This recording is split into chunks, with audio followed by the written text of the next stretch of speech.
नमस्कार दोस्तों, मैं मीना अपने चैनल हिंदी प्रवाह पर आप सभी का स्वागत करती हूं। और हम लोग यूपी पुलिस कांस्टेबल के लिए हिंदी साहित्य को देख रहे थे। पिछली क्लास में हम लोगों ने जो हिंदी साहित्य में सर्वप्रथम है उनको देखा था। आज हम उसी क्लास को आगे बढ़ाते हुए कुछ नई चीज़ों को देखेंगे। तो चलिए देखते हैं आज का जो भी मैटर है या प्रश्न है तो उनको देखिएगा पॉइंट्स को। तो चलिए देखिए क्या है। बिल्कुल, तो देखिए आज हम लोग पढ़ेंगे आदिकाल का नामकरण। तो आदिकाल का नामकरण देखिएगा। तो चारण काल किसने कहा है? जॉर्ज ग्रियर्सन ने कहा है। आरंभिक काल ये मिस्र बंधु ने दिया है। और बीजोपन काल या बीज वपन कहीं पर डैश लगा मिलता है बीच में, तो बीज वपन काल किसने कहा है? तो ये आचार्य महावीर प्रसाद द्विवेदी। किसने कहा है? महावीर प्रसाद द्विवेदी ने कहा है। ठीक है, अगला पॉइंट देखिएगा, इनको याद जरूर कर लीजिएगा, यहाँ से सवाल मिलने के पूरे चांस हैं, ध्यान रखना। वीर गाथा काल आचार्य रामचंद्र शुक्ल हैं और सिद्ध सामंत काल पंडित राहुल सांकृत्यायन है। तो वीर गाथा काल पूछता है तो क्या बताएंगे? रामचंद्र शुक्ल बताएंगे। सिद्ध सामंत काल पूछता है तो पंडित राहुल सांकृत्यायन बताएंगे। वीर काल किसने कहा है? तो वीर काल कहा है आचार्य विश्वनाथ प्रसाद मिश्र ने। ठीक है, अगला देखिएगा संधि एवं चारण काल। संधि एवं चारण काल ये दोबारा से टाइप हो गया है। यहाँ पर संधि एवं चारण काल की जगह क्या कर लेंगे? यहाँ पर कर लेंगे राम कुमार वर्मा। राम कुमार वर्मा ने क्या कहा है? संधि काल एवं चारण काल कहा है। तो अगला पॉइंट देखिएगा, आदिकाल को आदिकाल की संज्ञा किसने दी है या आदिकाल ही किसने कहा है? तो ये हैं हजारी प्रसाद द्विवेदी हैं, जिन्होंने आदिकाल को क्या कहा है? आदिकाल ही कहा है। आधार काल, आदिकाल को आधार काल किसने कहा है? तो ये सुमन राजे और मोहन अवस्थी दोनों ने कहा है। ठीक है, जय काल की बात करते हैं तो रमा शंकर शुक्ल रसाल ने जय काल कहा है आदिकाल को।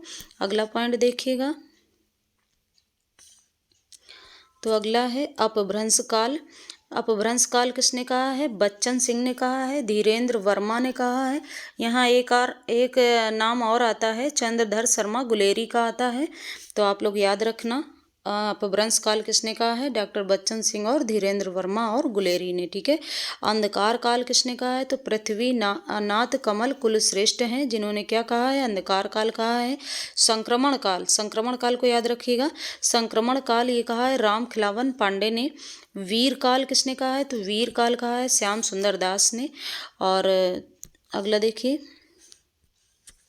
संक्रांति काल। तो संक्रांति काल कहाँ है? राम प्रसाद मिश्र के पास। ठीक है, तो संक्रांति काल कहा है राम प्रसाद मिश्र ने। और प्राचीन काल किसने कहा है आदिकाल को? तो ये कहा है शंभुनाथ ने। ठीक, तो ये अभी तक का हम लोगों ने देखा है कि आदिकाल का नामकरण किसने क्या किया था। तो यहाँ से क्वेश्चन बन जाता है, इसलिए आपको पढ़ना जरूरी है। अगला जो है टॉपिक तो वो क्या है? प्रमुख दर्शन एवं प्रवर्तक। ठीक है, तो प्रमुख दर्शन एवं प्रवर्तक को देखिएगा। तो देखो, अद्वैतवाद ये दर्शन है और इसके संस्थापक या प्रवर्तक कौन है? तो शंकराचार्य हैं। विशिष्टाद्वैतवाद रामानुजाचार्य हैं। द्वैतवाद माधवाचार्य हैं। द्वैताद्वैतवाद निम्बार्क है।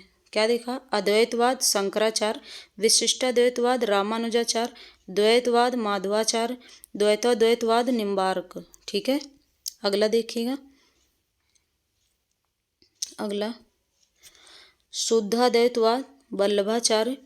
मीमांसा दर्शन ये किसका है? ये जैमिनी का है, तो देखिएगा। और सांख्य दर्शन कपिल मुनि। योग दर्शन पतंजलि। और न्याय दर्शन ये किसने कहा है? तो ये गौतम ऋषि ने कहा है न्याय दर्शन। ठीक है, अगला आगे बढ़ा जाए। बिल्कुल, वैशेषिक दर्शन ये किसका है? कणाद का है। वैशेषिक दर्शन किसका है? कणाद का है। चारवाक या लोकायत तो ये किसका है? तो ये आपका चारवाक ही है। चारवाक, कहीं पर ये मिलता है नाम तो कहीं पर क्या मिलता है, चारवाक मिलता है, चारवाक ही मिलता है, ये मानकर चलिए आप। जैन दर्शन या स्यादवाद, तो ये क्या है, पार्श्वनाथ का है।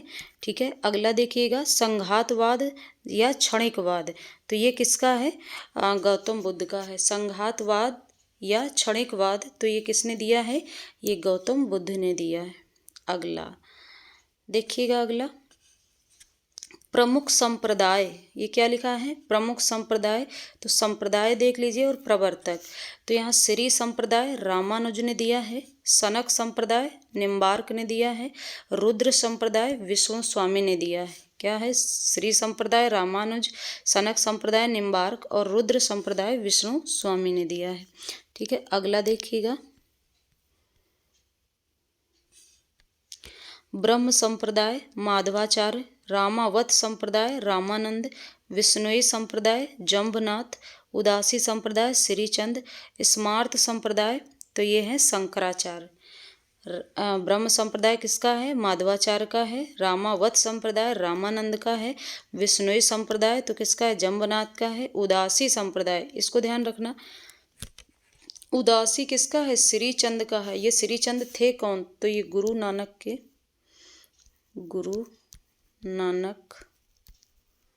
के पुत्र थे। ठीक है, कौन थे, तो ये गुरु नानक के पुत्र थे। स्मार्त संप्रदाय कौन है, तो शंकराचार्य है। ठीक है, अगला राधा वल्लभ संप्रदाय कौन आता है, हित हरिवंश आते हैं, और हरिदासी या सखी संप्रदाय स्वामी हरिदास हैं, और चैतन्य या गौड़ीय संप्रदाय ये हैं चैतन्य महाप्रभु। तो हम लोगों ने क्या देख लिया, आदिकाल का नामकरण देख लिया, प्रमुख संप्रदाय देख लिए, और आगे देखिएगा, यस, प्रमुख गुरु और उनके शिष्य, तो एक तरफ शिष्य है, दूसरी साइड क्या है, गुरु है। तो गोरखनाथ के गुरु कौन थे, ये शिष्य हैं गोरखनाथ, इनके गुरु कौन है, ये मत्स्येंद्रनाथ, कौन है, मत्स्येंद्रनाथ। ठीक है, अगला देखिएगा, वल्लभाचार्य के गुरु कौन है, तो ये हैं विष्णु स्वामी, पूछ लेता है सवाल यहाँ से। सूरदास के गुरु कौन है, तो वल्लभाचार्य हैं, और तुलसीदास के गुरु का नाम क्या है, बाबा, तुलसीदास के गुरु का नाम है बाबा नरहरि दास। ठीक है, अगला पॉइंट देखिएगा, रामानंद के गुरु, ये थोड़ा ऊपर नीचे हो गया है तो ध्यान दीजिएगा। रामानंद के गुरु कौन थे भाई, तो ये थे राघवानंद थे। मीरा के गुरु बहुत इंपॉर्टेंट है, मीरा के गुरु, तो ये कौन है, मीरा के गुरु देखिएगा, मीरा के गुरु हैं रैदास, और रामानंद के भी राघवानंद, ध्यान रखें। नाभादास के गुरु कौन है, तो ये अग्रदास हैं। ठीक है, ये थोड़ा सा ऊपर नीचे हो गया है, ध्यान देना। और निम्बार्क के गुरु कौन है, तो ये निम्बार्क के गुरु जो हैं तो वो कौन है, नारद मुनि हैं। और भारतेंदु के गुरु तो राजा शिव प्रसाद सितारे हिंद, देख लेना ये क्या है, राजा शिव प्रसाद सितारे हिंद है, ध्यान देना। ठीक है, अगला पॉइंट देखिएगा, जायसी के गुरु कौन है, तो शेख मोहिदी हैं। उस्मान के गुरु हाजी बाबा हैं। मैथिली शरण गुप्त प्रेमचंद निराला के गुरु या महावीर प्रसाद द्विवेदी, ये कौन है, इनके यहाँ से देखिए, यहाँ से, ठीक, यहाँ से, हाँ, तो मैथिली शरण गुप्त के गुरु प्रेमचंद निराला थी, तीन लोगों के गुरु जो हैं वो कौन है, तो ये महावीर प्रसाद द्विवेदी जी हैं।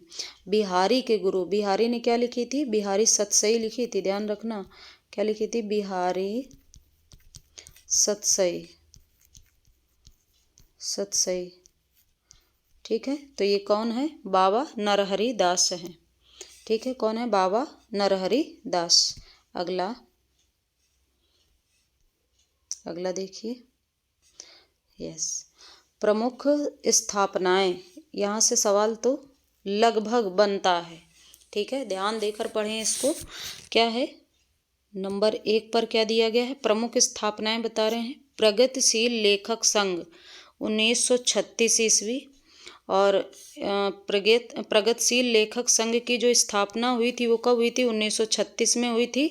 इसका प्रथम अधिवेशन जो हुआ था वो कहाँ हुआ था, ये हुआ था लखनऊ में। और इसके प्रथम सभापति की अगर बात करता है तो कौन थे, ये प्रेमचंद हैं। तो आपसे पूछेगा कि प्रगतिशील लेखक संघ की स्थापना कब हुई थी, तो आपको 36 बताना है, 1936। प्रथम अधिवेशन कहाँ हुआ था, तो आपको लखनऊ बताना है। और इसके प्रगतिशील लेखक संघ के प्रथम सभापति पूछ ले तो कौन बताना है आपको, प्रेमचंद बताना है। क्लियर हो गई बात। आगे देखिए नंबर 2 का, नागरी प्रचारणी सभा की स्थापना 1993 ईस्वी में हुई थी। कब हुई थी, तो नागरी प्रचारणी सभा की स्थापना पूछता है तो क्या बताएंगे, 1893। 1900 नहीं करेंगे, क्या करेंगे, 1893 ईस्वी है। संस्थापक बहुत इंपॉर्टेंट है, आता है तो संस्थापक क्या है, श्याम सुंदर दास, राम नारायण मिश्र और शिव कुमार सिंह। इनको याद रखना है। इन्हीं में से एक और दे देगा, पूछ लेगा कि भाई इनमें से कौन सा नागरिक प्रचारणी सभा का संस्थापक नहीं था, तो बस नहीं में यहाँ पर ज़्यादा सवाल आता है, तो आप ध्यान दें संस्थापक कौन है। एक तो श्याम सुंदर दास हैं, राम नारायण मिश्र हैं और कौन है, शिव कुमार सिंह हैं। ठीक है, अगला पॉइंट देखिएगा। तो तीसरा है, हिंदी साहित्य सम्मेलन की स्थापना। क्या कह रहा है, हिंदी साहित्य सम्मेलन की स्थापना 1910 ईस्वी में प्रयाग में प्रथम सभापति मदन मोहन मालवीय। ठीक है, सभापति कौन थे, प्रथम सभापति कौन बने थे इसके, तो मदन मोहन मालवीय बने थे। हिंदी साहित्य सम्मेलन की स्थापना कब हुई थी, तो आपको याद रखना 1910 में। और कहाँ हुई थी, प्रयाग में। ठीक है, प्रयाग में हुई थी। और इनके प्रथम सभापति कौन थे, तो मदन मोहन मालवीय थे। याद रखिएगा, याद रहेगा। चौथा देखिएगा, सरस्वती पत्रिका की स्थापना कब हुई थी या कब प्रकाशित हुई थी, तो ये हुई थी 1900 ईस्वी में सरस्वती पत्रिका। संस्थापक कौन थे, तो चिंतामणि घोष थे। 1900 में कौन थे, चिंतामणि घोष थे। इसमें आप लोग एक चीज़ और याद रखिए इसका, कि महावीर प्रसाद का पूछा जाता है। महावीर प्रसाद कब से कब तक इसके संस्थापक रहे हैं, किसके, सरस्वती पत्रिका के, तो आप लोग याद रखिएगा 1903 से ये 1920 तक रहेंगे। कि कब तक रहेंगे, 1930 से 1920 तक। इनको याद रखिएगा, ये जरूर आता है पेपर में। ठीक है, अच्छा अगला देखिएगा, परिमल। परिमल क्या है, नए लेखकों की संस्था थी ये परिमल। और इसकी स्थापना कब हुई थी, तो 1943 में हुई थी। 1943 ईस्वी में हुई थी परिमल की। ठीक है, ये क्या थी, नए लेखकों की एक संस्था थी। अगला पॉइंट देखिएगा, तो अगला क्या है, दक्षिण भारत हिंदी प्रचार संस्था। इसकी स्थापना पूछ रहा है। तो दक्षिण भारत हिंदी प्रचार संस्था की स्थापना कब हुई थी, तो 1915 में हुई थी। कहाँ हुई थी, मद्रास में। और संस्थापक कौन है, महात्मा गांधी हैं। ठीक है, कौन है, महात्मा गांधी हैं। कब हुई थी, 1915 में। ठीक, अच्छा अगला देखिएगा, संगीत नाटक अकादमी की स्थापना कब हुई है, तो ये हुई है 1953 में। ठीक है, संगीत नाटक अकादमी का क्या हुई है, स्थापना कब हुई है, तो 1953 में हुई है। राष्ट्रीय नाटक अकादमी ये हुई है 1959 में। पूछ लेगा तो बताना है आपको। अगला पॉइंट देखिएगा, हिंदी साहित्य अकादमी की स्थापना भारत सरकार द्वारा कब की गई थी, तो ये 1953 में की गई थी। अच्छा अगला पॉइंट है, Indian people's theatre association. Indian people's theatre association, जिसका नाम क्या है, शॉर्ट में क्या है, इफ्टा। तो ये 25 मई 1942 में इसकी स्थापना होती है। तो 25 मई 1942 में इसकी स्थापना होती है। इफ्टा पढ़ा जाता है इसको, इफ्टा। तो आगे देखिएगा, हिंदी भाषा संवर्धनी सभा की स्थापना बाबू तोताराम ने अलीगढ़ में की थी। कहाँ की थी, तो हिंदी भाषा संवर्धनी सभा की स्थापना तो ये किसने की थी, बाबू तोताराम ने की थी। कहाँ पर की थी, तो ये अलीगढ़ में की थी। अखिल भारतीय संगीत परिषद, इसकी स्थापना हुई है 1919 में। और फोर्ट विलियम कॉलेज, तो फोर्ट विलियम कॉलेज की स्थापना 1800 में हुई थी। कहीं कहीं पर 1801 भी मिलता है, तो घबराना नहीं है। अगर ये होगा तो ये नहीं होगा। कौन सा वाला, मतलब देखिए, या तो कहीं पर 1801 मिलेगा, नहीं तो आपको क्या मिलेगा, 1800 ईस्वी मिलेगा, है ना, 1800 ईस्वी मिलेगा। तो दोनों में से कोई एक ही रहेगा, दोनों नहीं हो सकता। तो ये क्या है, आपका फोर्ट विलियम कॉलेज की स्थापना कब है? तो ये 1800 ईस्वी में हुई है। ठीक है, अगला देखिएगा।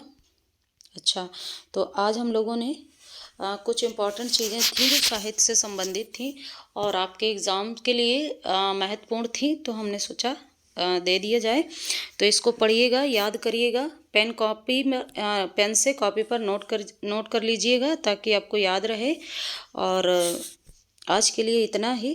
क्लास को शेयर करते रहें अच्छे बच्चे की तरह, ताकि आपका चैनल है, आप ही का है, बढ़ाना आप ही का काम है। तो कुल मिलाकर आज के लिए इतना ही। धन्यवाद। आगे की क्लास में कुछ और अच्छा करेंगे आपके लिए। तो चलिए, आज के लिए इतना ही। धन्यवाद। ठीक है, शेयर ज़रूर करें। ठीक है, हाँ बिल्कुल।